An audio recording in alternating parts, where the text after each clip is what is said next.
আইসে 3 দিকে আসছি, কাজ খুঁজি কাজ পাই না, তাই 2-4টা যা পাই তাই খাইতেছি। মায়ের খাইয়া দেয়া ঘাড় ধরে বাইক করে দিছে, তোর বাড়ি ঘর নাই, তুই যা চলে যা। পরে আমি এক করে ঢাকায় আসছি। ছেলেও মারছে, মনে হয় যে ছেলে বউ মারছে। পরে আমি ঢাকায় চলে আসছি, আর দেশে যাইনি।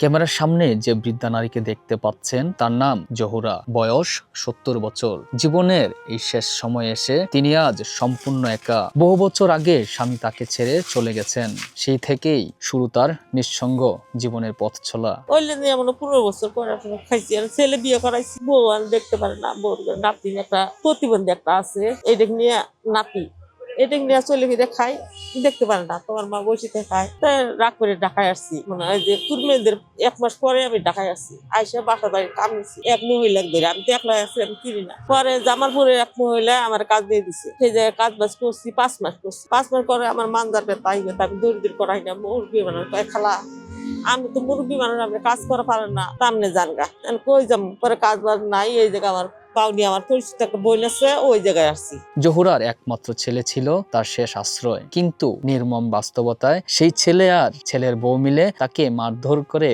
বাড়ি থেকে ধাক্কা দিয়ে বের করে দেয়। নিজের জন্ম দেওয়া সন্তানের হাতেই আজ ঘর ছাড়া এই মা। কোনো জায়গা নেই মাথা গোজার, নেই কোনো নিয়মিত আয়ের পথ, শরীরও ভালো নেই, বয়সজনিত নানা রোগে ভুগছেন তিনি। চিকিৎসার খরচ আর দৈনন্দিন খাবারের জন্য বাধ্য হয়ে এখন রাস্তায় বসে ভিক্ষা করেন জহুরা। জহুরা কাপা গলায় বলেন, একবারে খোঁজ খবর নেয় না? না, খোঁজ খবর নেই, মোবাইল আছে, মোবাইল করে নেই। আমি সেবাগত ঢাকায় আসছিলাম 30 বছর, তেজগাঁও ওই জায়গাতে কাজ করে ছেলে ফেলে মানুষ করছি। ওইসব থাকাতে না তো অনেক ভালো।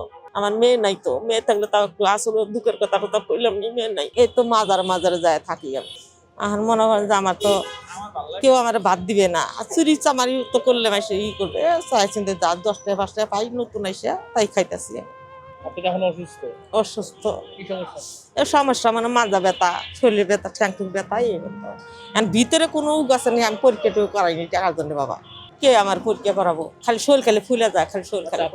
সেইটা তো আগের থেকে বুঝলে তো বাবা সন্তান কেউ তার জন্ম দিলেন না এই অবস্থা করলে। এই প্রশ্নের উত্তর আজও নেই। সমাজের ভিড়ে হারিয়ে যাওয়া এই বৃদ্ধার পাশে কি কেউ দাঁড়াবে না? 70 বছরের জহুরা আজ শুধু একটু আশ্রয়, চিকিৎসা আর মানুষের মতো বেঁচে থাকার অধিকার চাইছেন। ক্যামেরা আশিককে সঙ্গে নিয়ে আমি সোহেল রানা, ঢাকা প্রেস, ঢাকা।